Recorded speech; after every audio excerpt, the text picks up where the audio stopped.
19세기 독일을 떠들썩하게 했던 칼 비테 주니어입니다.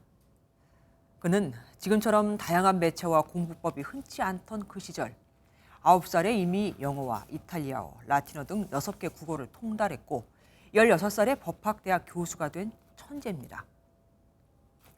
미숙아로 태어난 그를 천재로 만든 건 아버지의 철저한 조기 교육이었습니다.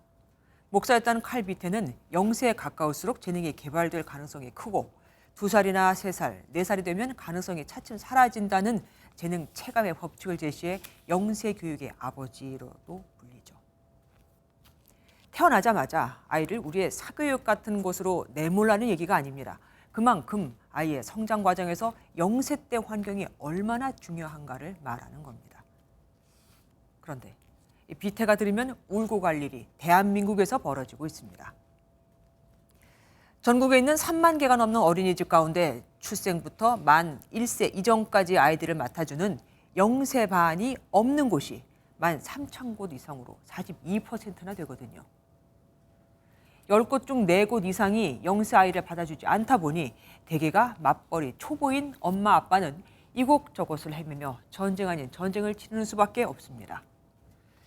어린이집도 나름의 속사정이 있습니다. 현행법상 집중적인 돌봄이 필요한 0세 아이는 3명당 1명의 보육교사를 배정해야 하는데 그럼 보육교사 인건비가 더 들게 되거든요.